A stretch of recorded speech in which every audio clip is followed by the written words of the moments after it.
Jean Girardon, bonjour. Bonjour. Vous avez publié aux éditions L'Harmattan dans la collection Questions contemporaines Sauver la démocratie, regard sur la démocratie au XXIe siècle.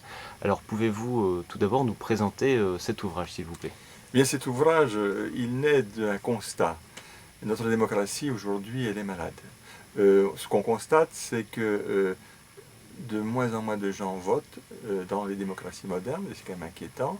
Et puis, elle est même attaquée dans ses principes et ses fondements au nom d'idéologies qui sont en fait le contraire de l'humanisme. Puisque ce qui fonde la démocratie, c'est quand même d'abord la dignité de l'homme, donc l'humanisme. Alors du coup, y a-t-il selon vous d'autres comment dire, d'autres points d'achoppement sur la question de la démocratie? Y a-t-il d'autres dangers pour la démocratie? Bien, si vous voulez, le danger, c'est qu'elle se transforme en un système soit totalitaire, soit un système qui finalement réserve le pouvoir à quelques-uns, ce qu'on appelle l'oligarchie. Et c'est peut-être ce qui est le plus inquiétant pour l'instant dans les démocraties de type occidental. Euh, alors du coup, que proposez-vous comme solution?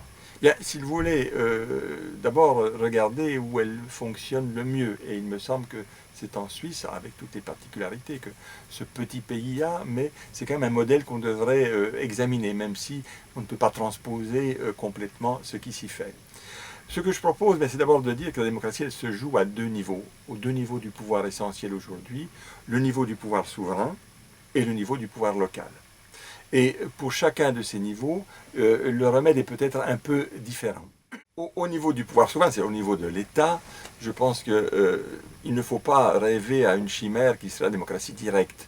Certes, on peut avoir quelques pratiques de démocratie directe comme le référendum, mais on va rester sur le schéma classique de la démocratie représentative.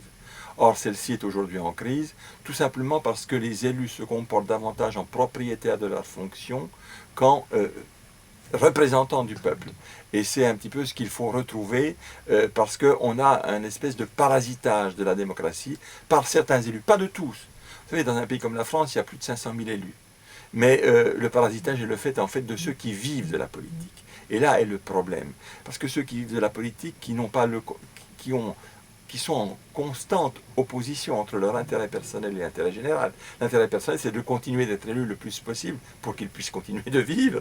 Et puis l'intérêt général impose quelquefois des décisions impopulaires qui, s'ils les prennent, risquent de, disons, limiter leur possibilité de réélection. Et on voit bien que depuis 30 ans, ce pays n'a pas pris les décisions qu'il eût été utile de prendre en temps et en heure, tout simplement parce que ceux qui étaient aux responsabilités avaient peur de les prendre, de peur de ne pas être élus.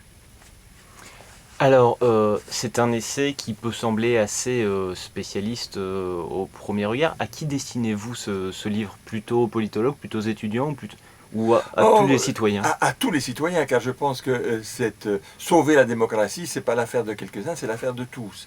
Et si mon ouvrage peut y contribuer, c'est un petit peu pour ça que je le présente en ce moment. Nous sommes dans un débat fondamental dans ce pays, avec l'élection présidentielle, et les idées que je propose, comme l'interdiction de tout cumul de mandats, la redéfinition de la France des territoires, car ce qu'on a constaté depuis 10 ans, c'est que toutes les réformes territoriales qui ont eu lieu n'ont eu qu'un effet pour la démocratie, c'est éloigner le citoyen du pouvoir. Et ça, c'est pas bon. Je crois qu'il faut retrouver l'énergie démocratique par la proximité que donne la démocratie locale. Et c'est un petit peu ce que je propose en demandant qu'on ait des structures locales à l'échelle humaine.